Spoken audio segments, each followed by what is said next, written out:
baby trees. Bonsai. Bonsai. Bonsai. Time is the one thing you can't really make in bonsai, right? Bonsai. The Black Pondo Podcast. So bonsai's about is people having a good time and enjoying themselves. If it's not fun, it's not bonsai. Bonsai. Bonsai. Bonsai. Bonsai. Bonsai. Bonsai. Yeah. That's my favorite subject. All right. Journal entry titled Larry White and the Valley of the Elders. So I got into bonsai, I want to say about 2008. And at the time, I was really into researching bonsai online. And I was in all the bonsai forums and mostly just lurking and trying to learn as much as possible. And I remember I saw a post that I think John Kirby made about a guy named Peter T up in the San Jose area who just started teaching bonsai, and that he just recommended Peter T as a good teacher. And I was looking for a bonsai teacher on the Central Coast, but I couldn't really find anyone that was interested in being a bonsai teacher for myself. And so I figured, hey, I'm going to give this guy Peter T a shot. And I will tell you what, that was the best decision. And I feel so lucky and fortunate to have stumbled across Peter, because I think that was really like the best decision of my bonsai journey, was going to go and meet Peter and start learning from him. And so this was before Peter went to Japan. Peter was learning from Boone and started learning from Peter. It was fantastic. He's always been a great teacher. He's always been very detail oriented when it comes to bonsai, and he is such a quick learner. Like, he can just pick things up so fast. Things just make sense to Peter that don't make sense to the average person. He is so technical, and I really love working with him. So Peter was working with Boone at the time. Peter was learning from Boone before he went to Japan and studied at Aichien Bonsai Nursery. And I remember that I was talking with Peter. We had started working together, and he told me that he was planning to go to Japan. And so I asked him who I should go study with while he was in Japan. And Peter recommended that I studied with his current teacher, who was Boone. So in 2009, the next year, I decided to go and take an intensive 3-day class with Boone, my first one. He lived up in Alameda, up in the Bay Area at the time. And I went there and I did a 3-day bonsai intensive. And I remember on my first bonsai intensive, the thing that really stood out to me and was like crystal clear, I remember thinking about it a whole lot on my drive home from the Bay Area to San Luis Obispo. I was thinking, it really struck home with me.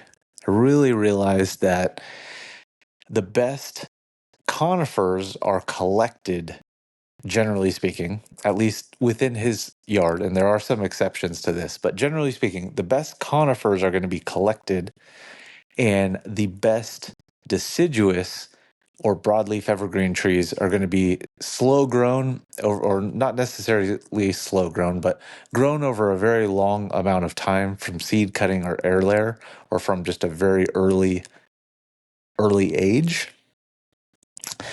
And there are definitely exceptions to this, but I think generally for the most part that is true. Like, I think that the best conifers in the world are probably collected, and the best deciduous or broadleaf evergreen trees are generally not collected, and they are grown from seed cutting and air layer. Now, there are definitely exceptions to that. One that just comes to mind is there was this spruce that I for sure thought was collected that was in the national show. I'm pretty sure it was 2018. It was styled by Bjorn. I think Steve, I'm sorry, I'm forgetting your last name. Steve O owned it. I could totally be wrong about that. I'm so sorry. uh, to the owner of that tree. But I know Bjorn styled this spruce, and it really blew me away. Such a gorgeous, beautiful tree. But it was collected from someone's yard. And so I do think that when it comes to conifers, you can find, or deciduous, I mean, you can find good material in the urban environment. But I think that like the ultra premium, like best of the best material usually is not going to be grown if it's a conifer. It's more likely collected. And then when it comes to deciduous broadleaf evergreen, it's going to be grown for a very long time from seed cutting or air layer. So that really hit home with me. And at the time, I decided to start some trees from seed cutting and air layer, some deciduous and broadleaf evergreen stuff. And then also, I wanted to get into collecting. And I think at the time, collecting appealed more to me because I could get some truly, I mean, in my mind, I could find world class trees and have them show ready in like 4 to 10 years. So I was all about collecting after going to Boone's and Peter's and seeing their awesome Yamadori and just realizing that, conifers are collected and you can go out and collect them in the mountains if you can get permission and find the right areas. But I had no idea how to do all this.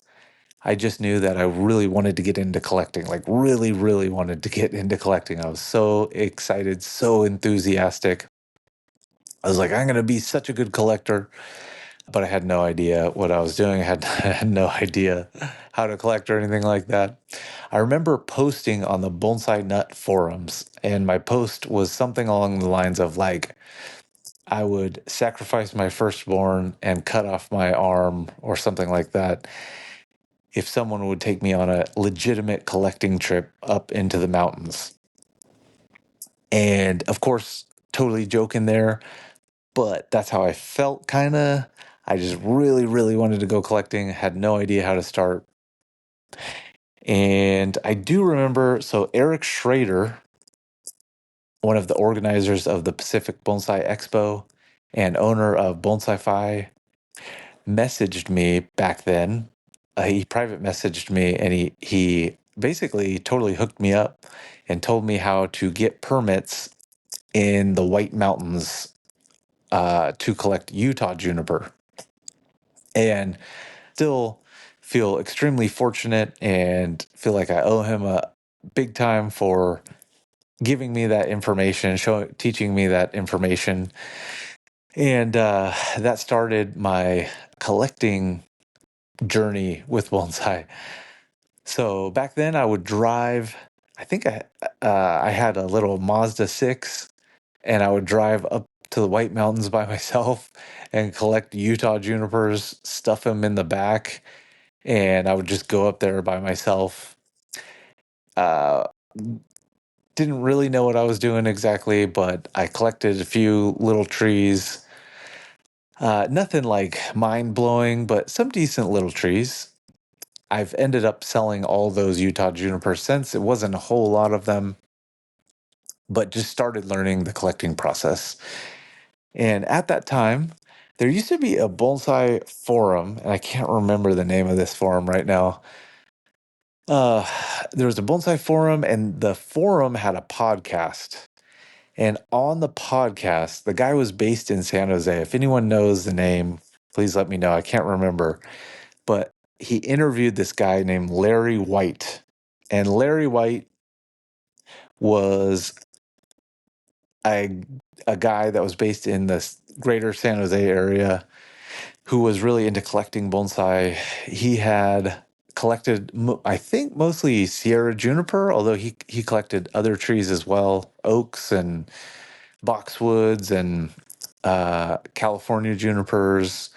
But he had a decent amount of experience collecting Sierra juniper. And I know that he would go up into the mountains in a Jeep with his buddy Doug, and they would four-wheel it out on these dirt rocky roads that only a few people could get back to. And I remember hearing stories of them camping under the stars and collecting Sierra junipers, having a campfire every night. They were into like cooking. And so they talked about building a pizza oven out of stones that they found along a river. And they had this awesome tasting pizza that they made in this rock stone oven under the stars while they were collecting Sierra junipers. And I just thought that was just the coolest thing. And just wanted so badly to go collecting Sierra junipers. Like I would take that over anything almost. And so anyways, I decided to try and reach out to Larry White and just see if I could, I don't know, pick his brain or maybe go collecting with him. So I started messaging him. And at the same time, I was also trying to get permits to go collect Sierra junipers. And I was lucky enough that I figured it out and I actually got some permits for a very small area where I could go collect Sierra juniper up in the Sierra. And lucky enough, like Larry messaged me back. I think we were emailing back and forth for a little while. And I told him, hey, like I'd love to take you out and go collect Sierra juniper. I have this spot that I got permits to. And we were talking about that trip.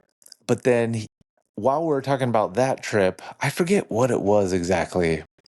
But for some reason, we couldn't go. I couldn't get the permits until the end of the year or something weird like that. And in the meantime, Larry was like, hey, there's actually this area. It's way out in the desert. And I can actually get us onto that land and we could collect some, I think they're California junipers, but it's basically this area. It's way out in the desert. And I remember these incredible ancient trees. I call this place the Valley of the Elders. So I was all gung ho about that.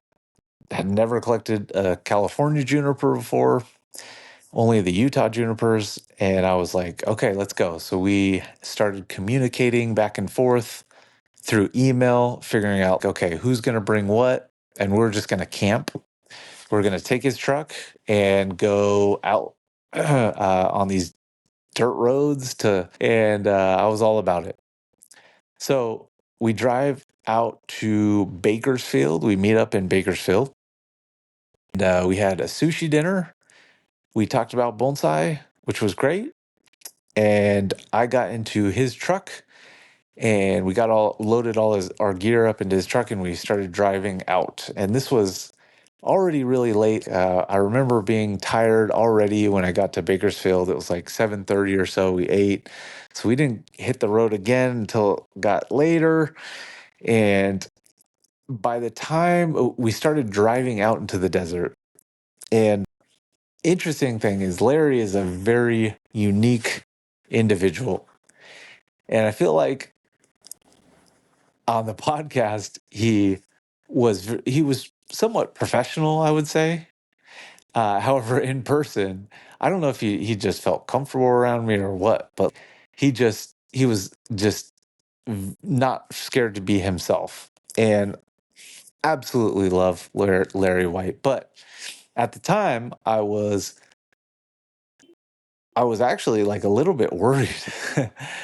So Larry is a very unique guy. He didn't have a cell phone back then, and he would navigate through this map book. So he had this map book which he would navigate through or navigate from, and it had all these areas in the desert, all these like back dirt roads, and he had all these notes written down. It was all duct taped together, and it had all this writing in this map book. It was kind of falling apart, and that's how he straight up navigated. So for many years, Larry's hobby was he would call himself a desert rat. And his hobby was basically like driving around the desert and exploring, just finding cool things, looking at mines, old towns.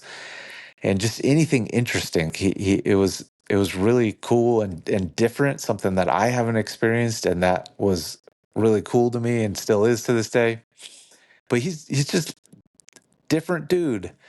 He was really into exploring around the desert. And uh so he also he's really into Western movies. A lot of times he talks in movie quotes, which I which I think is awesome. Yeah, so Larry would talk in movie quotes, right?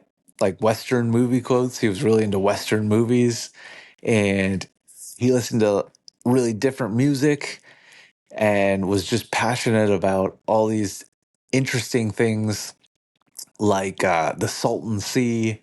He was very fascinated by the Salton Sea, and he would just tell me all these different facts about the Salton Sea and him exploring down there with his daughter, which I thought was really cool.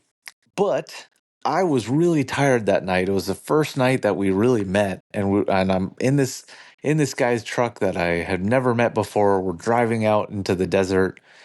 We're on these dirt roads, and we're like navigating under the starlight through this janky map book, which is just different, right?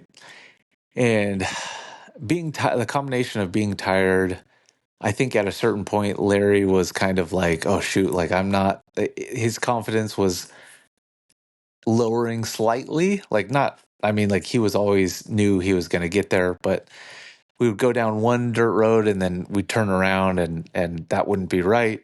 And it was just getting late. And I was like thinking about it, just like this thought in the back of my mind, like, man, I like got in this guy's truck. I don't really know him. I'm looking back, there's like just a bunch of shovels and pry bars and camping gear. And I'm like, he's not gonna kill me, right? Also, Larry, super big, strong dude. This was me pre jujitsu, pre. I used to weigh like 30 more pounds, but not in a good way. Uh, and so I don't know. He's just a big, strong, tough dude, and I was just kind of getting a little worried. Also, just not confident in like that we would definitely find this spot. We were driving around for a long time. It was taking longer, I think, than we thought.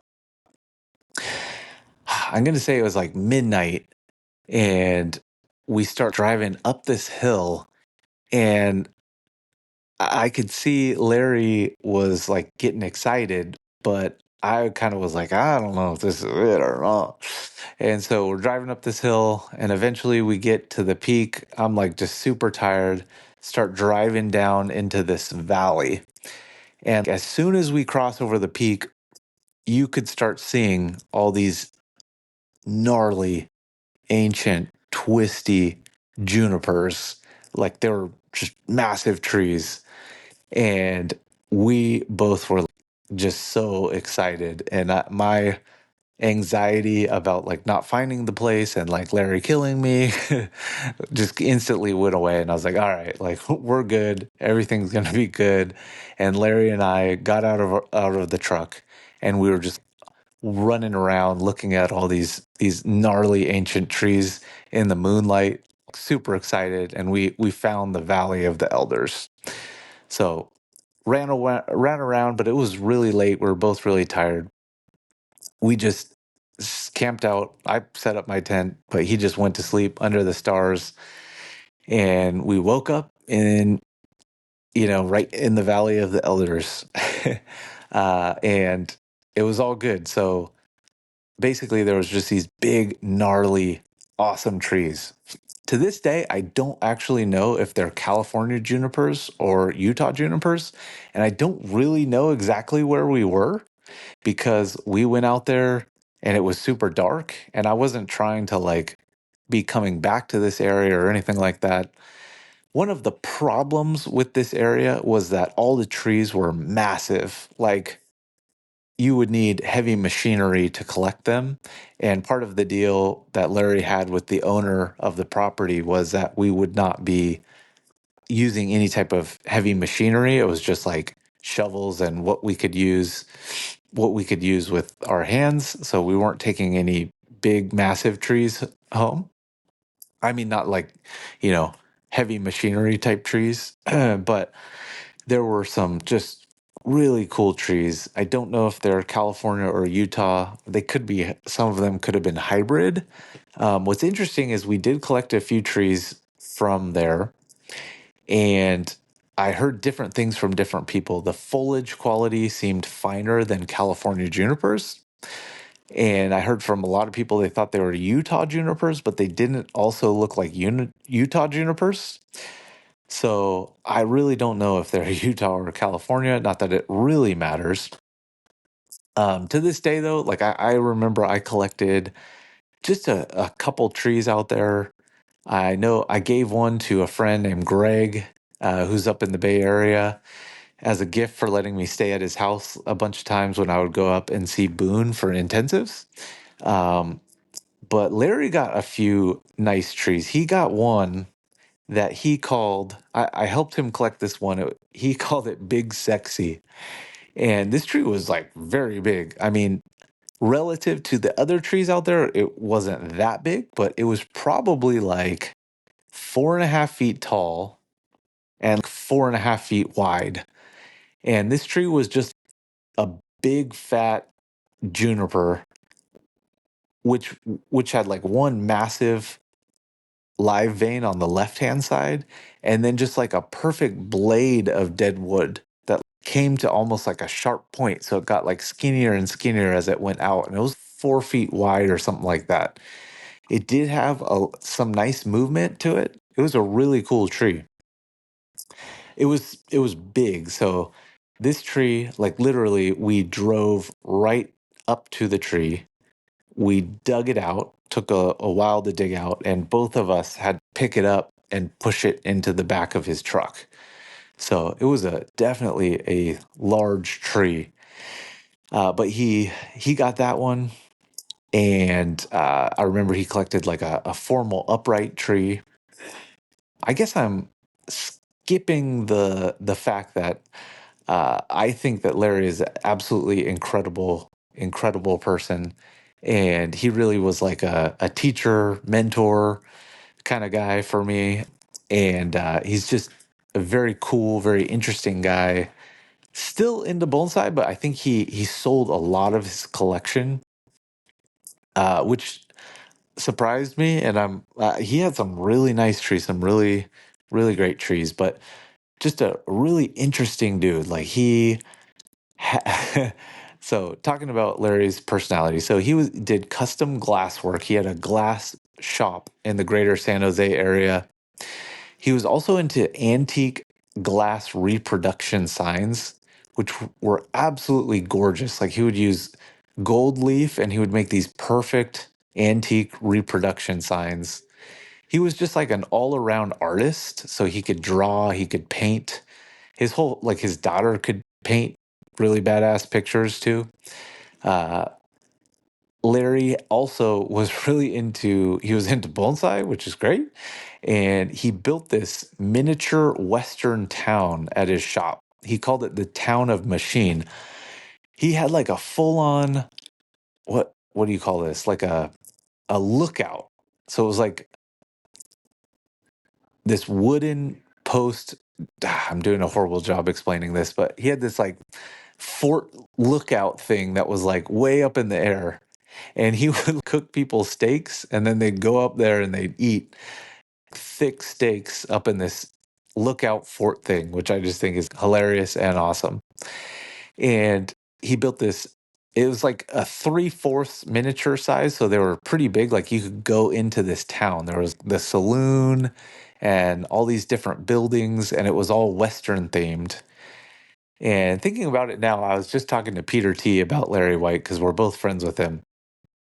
And Peter was like, yeah, there was this one time, the first time I met Larry White, he was telling me about collecting California junipers in some location. So we went out to go scout for some, and we didn't find any California junipers, but we did find this cow skeleton, right?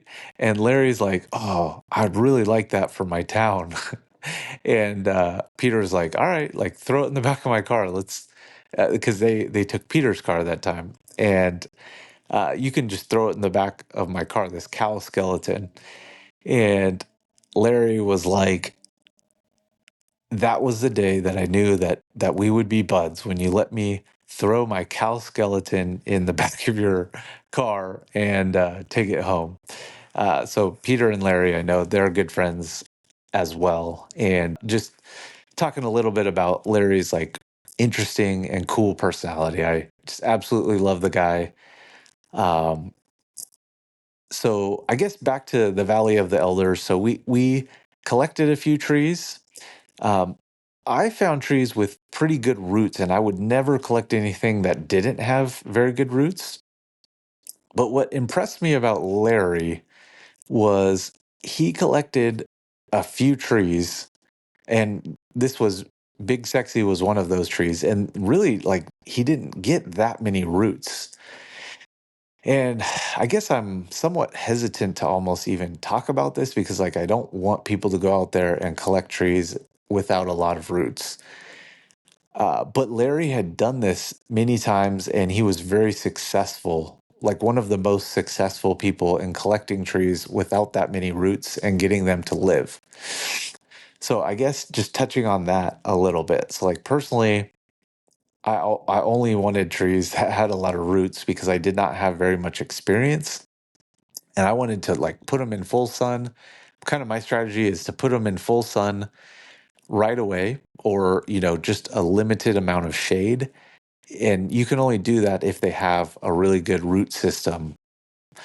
So I collected a few trees. That's kind of my strategy.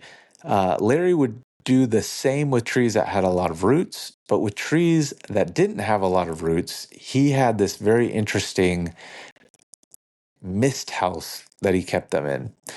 And I remember it had a lattice top, and then it had like white plastic that surrounded everything.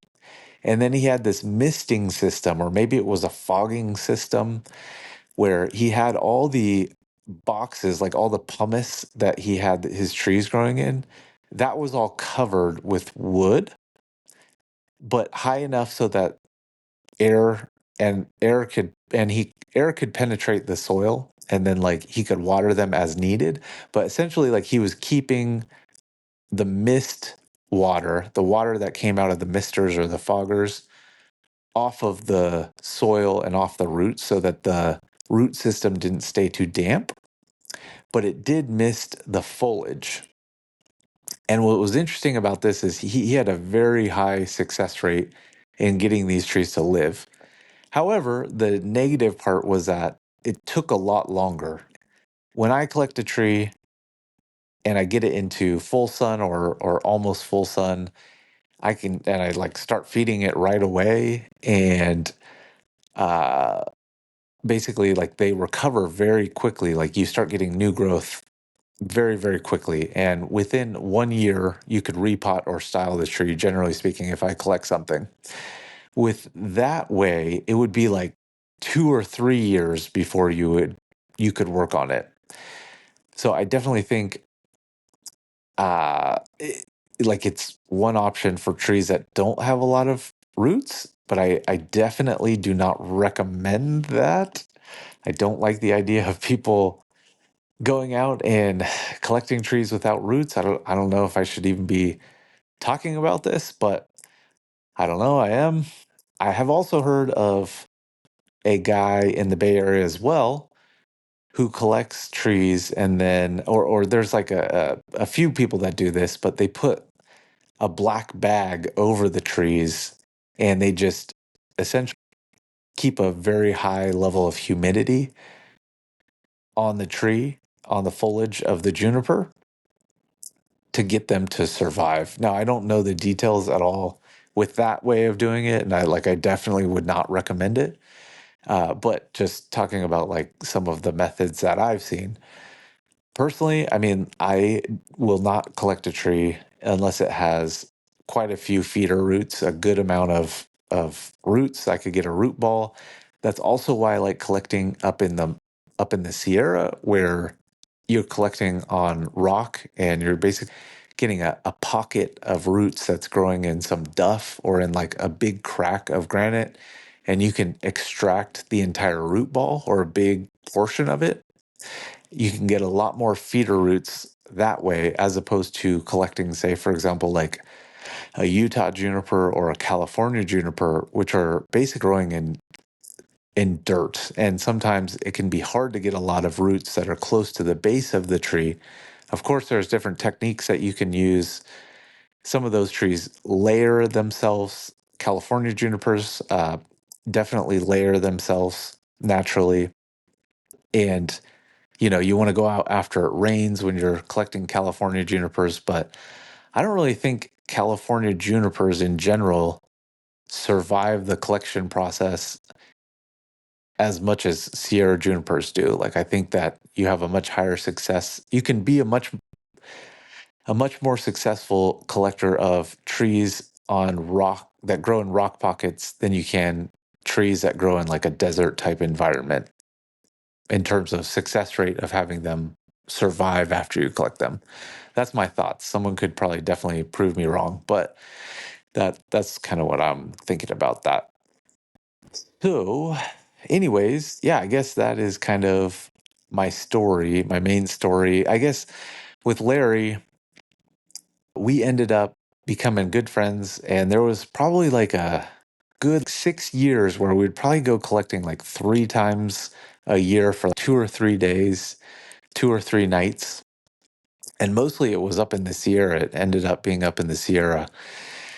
And in the beginning, he would teach me how to collect. He really inspired me to get in shape because back then, like I was probably like, I weighed like 215. I'm probably like 175 now. And it was not like muscle. And I remember he could just, he's quite a bit older than me. Not quite a bit. I'm sorry, Larry. I don't know how old you are. Probably not listening to this, but just in case you are, I'm going to say he was like in his 50s, roughly, right? At the time that we were collecting, I'm going to guess. And I was in my late 20s or early 30s. And he could outwork me without a question. I mean, he would be running up the hills. He always wanted to go up the hills. That was his strategy. um, and I would just be so tired after these trips. And I think part of this like really inspired me. Hey, I want to be able to get out there and like actually collect trees. And I mean, my philosophy is the more miles that you put in once you've found a good location, the better the trees that you're going to have. So I need to get my ass in shape. And I really did after that, but it took a long time, took a while. Like I really like part of what inspires me to get in shape and to be in shape and stay in shape is so that I can collect. I mean, definitely I think health is wealth in general and I want to live a healthy lifestyle, but it's nice. There's motivation for sure, like in wanting to collect trees and be a good collector. I think you should be in shape to be a really good collector because it's tough. It's like a CrossFit workout sometimes, I would say. Like you're carrying a bunch of heavy gear and you are hiking around mountains, not on a trail, going up and down, trying to find your way. It's like a treasure hunt with an element of CrossFit mixed in there. Or it can be. Sometimes it's easy, sometimes it's really hard. Like the hardest physical thing I've ever done in my entire life was just carrying one giant tree on my back, probably like a quarter mile. But it was just like I had to like I was psyching myself out, psyching myself up. Like I had to like talk to myself. I could barely like lift it. I could barely get it on the pack. Every step was hard. Couldn't find my way back perfectly. It was just insane. And by the time I got back to my car, I like almost wanted to cry. It was just such a hardcore experience. And I almost fell off of like a 60-foot cliff. But anyways, so yeah. So anyways, we went out together. We collected for like 6 years. 2 to 3 times a year. And we had some incredible times. We would camp every time, and Larry liked to cook. So a common meal that we had was chili verde tacos or burritos with avocado.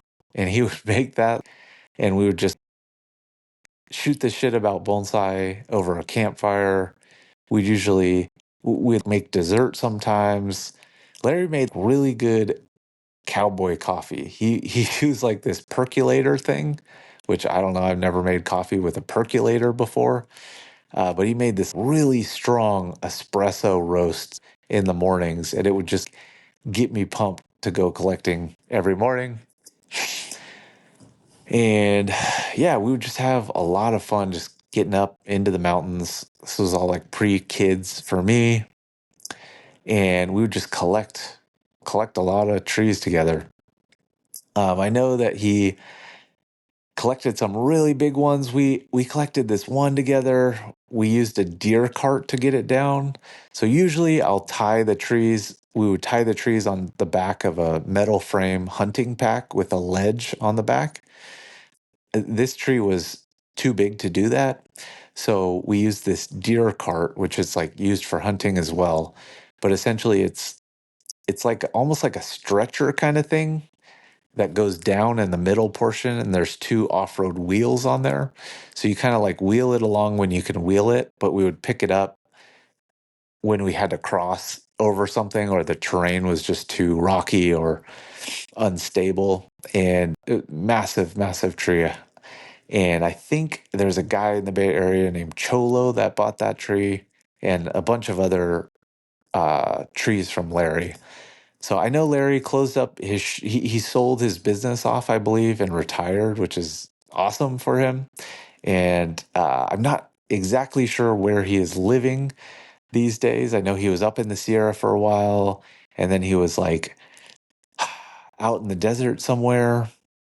But just a truly phenomenal person, incredible guy. Haven't caught up with him for a long time. I hope I can soon. Was just thinking about him the other day. Peter and I were talking about just stories and adventures with Larry. Such a fun dude. I love when people are just passionate about things. One quote that Larry would always say is, "If you're gonna do something, you're gonna invest your time into something, you might as well do it to the extreme." And that was kind of like his motto, and something that I feel like he lives by. And I always enjoyed that. Like he was so passionate about the things that he got into, whether that was building a Western town, working on or collecting bonsai or antique glass reproduction signs. It was just really cool to see him get so into those things, be so passionate. And I love hanging out with passionate people. Like, doesn't matter what they're into really. If they're like super passionate and they like geek out about things, I am very interested in learning about what they're interested in about. So, anyways, it was a unique friendship, and unfortunately, just kind of like fell out of contact with him. And after that, after Larry, for a while, I was collecting with another friend, Matt Walker, for several years, and that was a whole nother set of stories. But wish Larry all the best. Hope he's doing good, and I hope that I can reach out to him soon. I haven't seen him for a long time, but just such a cool dude, and some really fun adventures and great trips up into the mountains to collect trees. First thing I wanted to talk about is a question that I've got, which is basically just, why did you go with the name, the Black Pondo Podcast? So, Black Pondo, do you know what that means? Black Pondo stands for a ponderosa pine trunk, which has been grafted over with Japanese black pine foliage. And I think that combo is just the coolest combo, right? It's like a hybrid, a fusion of Western bonsai and Japanese bonsai. And I think that is something that is beautiful. So ponderosa pine are my favorite pine species for bonsai. Absolutely love ponderosa pine. I love the rugged trunks. I love the twist, the curve, the crazy movement. I feel like you just get the best movement deadwood on ponderosa pine. And I think my ultimate favorite bonsai, what I would look for in a ponderosa, like the perfect ponderosa pine, it's going to be both an alpha male bonsai, thick bark, thick base, rugged, awesome deadwood, great twist, but it's also going to have an element of elegance. And I think it's hard to find those two things. I mean, that's also almost also like a hybrid type thing, right? It's easy to find bonsai that are rugged, rough, thick, alpha, and it's easy to find elegant, thin, more feminine type trees. It's hard to find one that has both of those things combined. But when you do see something like that, I think it's just truly phenomenal and a real standout. So, yes, I love black pine on ponderosa. I also love ponderosa with its own native needles. They are quite large. I think a lot of people don't necessarily absolutely love ponderosa because of the needle length. However, I think it's good, and we have techniques where we can reduce them. I do think it would be awesome if someone out there would experiment with grafting dwarf ponderosa onto our native ponderosa trunks. There's a place called Conifer Kingdom online, and they have several different varieties of dwarf ponderosa that you can buy. If anyone does that, please let me know about it. I absolutely would love to hear how it goes for you. Got that idea from Juan Andrade when I was at ITN in 2015. Shout out to Juan, the Juan and only. Anyways, so black pine, you would have to graft black pine or some other variety onto a ponderosa trunk in order for it to survive long term within California, or not all of California, but where I live at least, or like SoCal for sure. NorCal kind of depends on where you are. If you get enough of a dormant period, then ponderosa should do well. At least that is the theory. Whereas if you graft it over with black pine, then the pine trunk takes on the foliage characteristic of not necessarily needing a dormant period and those chill hours during winter. And it should do well in Southern California or throughout other parts of California. Personally, I love the look of Japanese black pine grafted onto most ponderosa trunks. I think you could also go with red pine. That would be cool. But anyways, getting back to the answering the naming of the podcast. So the Black Pondo Podcast, right? I love black pine. I love ponderosa. I think that the hybrid, the fusion between the two of them is really cool. It's like a East meets West kind of thing, right? Personally, I'm kind of, my ethnic background is East meets West. I am half Asian, half Caucasian, and I like thinking about mixing the two aesthetics. So the traditional Japanese aesthetic as well as the Western aesthetic. And I'll get into that more here in a sec. But also, Black Pondo, I like the idea of like the black sheep of the family, the dark horse, and Black Pondo kind of like reminded me of that for some reason. I don't know why exactly. So I thought that was kind of cool. I thought that the name just sounded kind of cool. I would say is that I didn't want to pick a name where everyone would know exactly what it is or even know that it's a bonsai podcast like right off the bat. Like I like the idea of like the hardcores. I like the idea of making this podcast for the hardcores. I don't necessarily want to cater to like new individuals within bonsai, which I think other people absolutely should, and there should be resources for for new people into bonsai. And I'm not trying to say that like I don't want to have information for new people within bonsai at all. I just think that the reason I would like to have a podcast is because I really want to make it about what I am truly interested in. Where does my passion lie? I want to interview the people that truly make me very curious about things and find out information from them, as opposed to, maybe doing shows about like beginner type topics or just like, I don't know, other topics. Hope that makes sense. Basically, I'm just with this podcast, I'm catering it towards whatever genuinely lights my passion on fire and gets me excited about bonsai. I think if I do that, it will be more authentic and hopefully other people will like that as well. But that's kind of just the direction that I'm going to go with. So didn't necessarily want the name to be something that everyone would know. I think the Black Pondo podcast sounded kind of cool. Love Black Pine and Ponderosa. I guess I called it the Black Pondo podcast. Kind of silly, but in California, I feel like people use the before giving freeways, which I think is really funny. So, for example, like if I gave someone directions, I would say, oh, yeah, take the 101 down to the 405.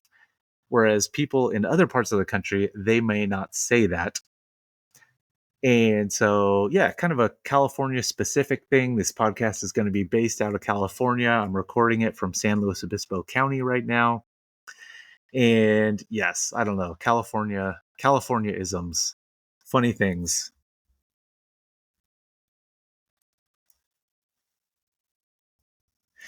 So I love the idea of a fusion or a hybrid, like a Japanese black pine grafted onto ponderosa. That's very East meets West to me, right? It's like a fusion or a hybrid. For some reason in my mind, I have American bonsai kind of divided into like 3 categories. Think about it a lot like this. I don't know if other people do, but I just wanted to rant and rave about it a little bit. So the 3 categories are traditional Japanese aesthetic, American or Western aesthetic, and then a hybrid of the 2.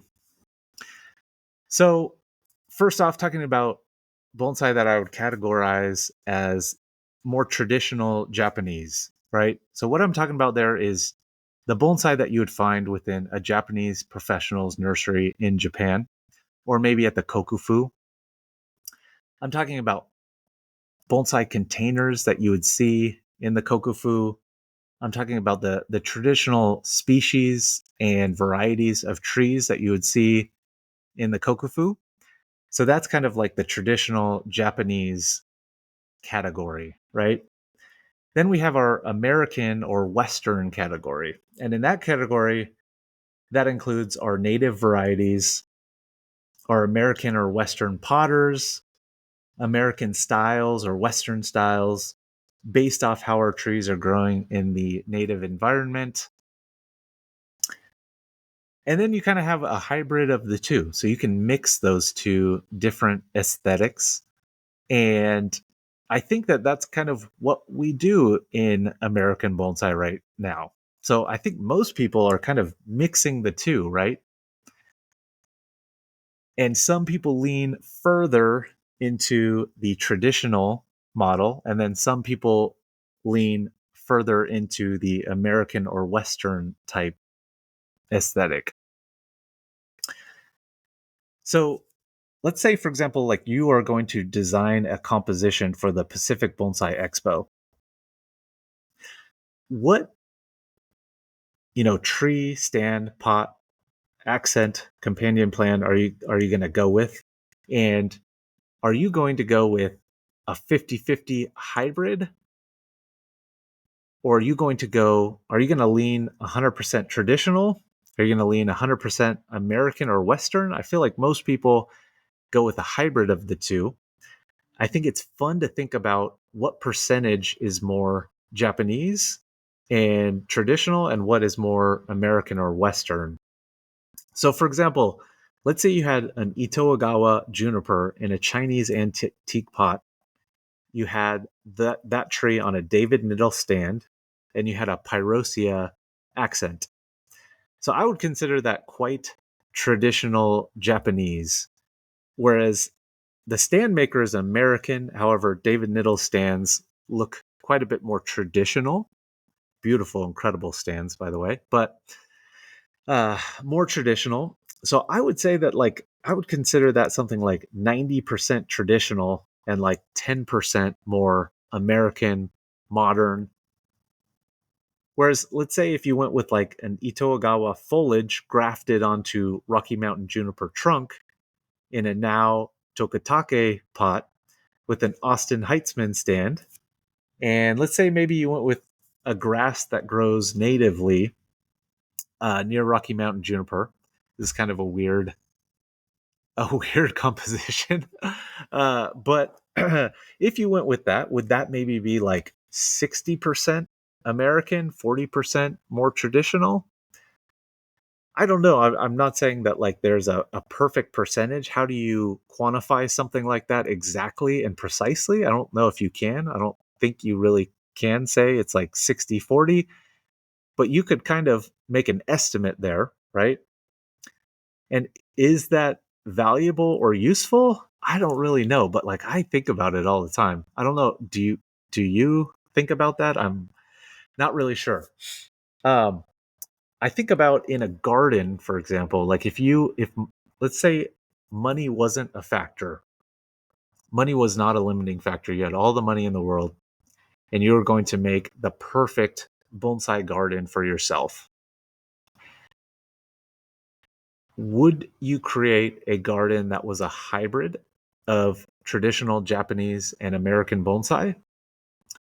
Or would you possibly create different sections within the garden and try and keep those sections more traditional? So maybe you have one section of your garden that's traditional Japanese, one section that is more like American Western, and then another section that is a hybrid of the two.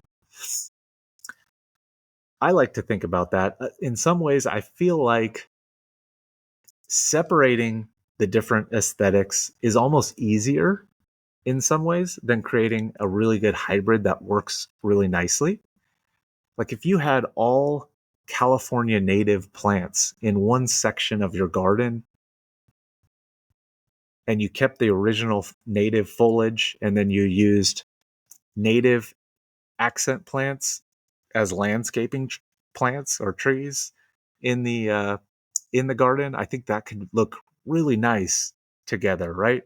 Whereas if you had another section and it was all traditional, and when I say traditional, I'm saying like modern Japanese professional type bonsai. So you had your Shimpaku junipers, maybe Korean hornbeams, Chinese quince, and you had more traditional tokoname or Chinese antique pots in that section. If you had those separated out, or if you combine them together, which one would look better? So I guess a big point that I want to make here is that in some capacity, we are all creating a hybrid of American bonsai or Western bonsai, as well as Japanese, what we've learned from Japan. Uh, and we're all using different percentages of what we like better. Now, if that is important or not, I don't really know. In fact, maybe it's really not important. And maybe it's really just about making the coolest trees that appeal to our or to what we like, to what we prefer. And that's really what's most important. That is what's most important. So characterizing and dividing these things up into these groups, maybe it does not matter at all. But it's definitely something that I like to think about when we're creating compositions or designing a garden or thinking about what pot to put your tree into. I like to think about, am I going more traditional, or am I going more of a hybrid, or am I going with a modern American Japanese, or excuse me, modern American aesthetic? Gets me into a whole nother section, which is like, what even is a modern American bonsai aesthetic? I think we're still figuring that out, but certain individuals within the United States are doing a very good job in figuring that out. All of this is a lot of great fun and just something fun to think about and go from there. One thing I do think about when I am pondering putting these things into categories is like, it kind of relates to food for me. For example, like, okay, with food, you could have Mexican food, you can have Japanese food. I have seen where they blend the two together and they go, it's like Japanese Mexican fusion. And that's where you get your like black sesame ahi tuna tacos in a wonton taco wrapper or something crazy like that. And I think it's the same question. Like, does it make sense to combine those things or just keep them separate? I think it's almost harder to combine those things, but it could be worth all that extra effort. Like, it absolutely could be worth all that extra effort if the end result is something that is beautiful and unique. So I guess I'm curious. I guess one thing that I think is important to think about is like, where do you lie within all of that? Like, do you prefer the traditional Japanese aesthetic, the American aesthetic? Is there another aesthetic that you prefer and you like better? Am I missing something big? Probably am. But ultimately, where do you lie? Do you like to blend the two? If you do you like to lean more on one side than the other? What do you think works well when we're blending the two aesthetics? I don't even know if I say aesthetics right, if that's the right way to say that. I apologize if I'm saying that wrong. Someone's getting angry at me right now. Yeah, talking about American bonsai, right? So like, I guess one thing that I'm curious about is like, what is the goal with bonsai? What are we trying to make our trees look like? And I think ultimately, like, the answer to that question is it's different for everybody. And you're just trying to make the coolest, most badass tree you can make. Something that appeals to you. A lot of people say that with bonsai, we're trying to recreate what we see in the natural environment in miniature. And I would agree, definitely. I think that that is true. We are trying to do that in many ways. A lot of things that we do with our trees are to make them look like dwarf or miniaturized versions of what we see in the natural environment. But I also just think that there is an element of fiction when it comes to bonsai, and you can't deny that. We are essentially playing God with bonsai to some degree. Like, we get to design, we get to pick exactly how we want every little detail, how we want our trees to be, what we want them to look like, what kind of container it's going to be in. We get to pick all of that, right? And so I think that we would be lying to ourselves if we didn't admit that there was just an element of fiction when it comes to bonsai. Now, this makes me think about if I were writing a sci-fi book. I'm a huge sci-fi fan, by the way. If I were writing a sci-fi book, I think the best sci-fi books, they have a very interesting story, right? But if they get too far away from like what could actually happen in real life, like if they get too far away from the science, then they're less believable. and maybe not as good. Whereas like the best sci-fi books or movies, I feel like the best sci-fi books or movies follow along with something that is somewhat close to reality and could actually happen and is close to science, right? So I kind of feel like that's the same with bonsai. Like in bonsai, yes, we are creating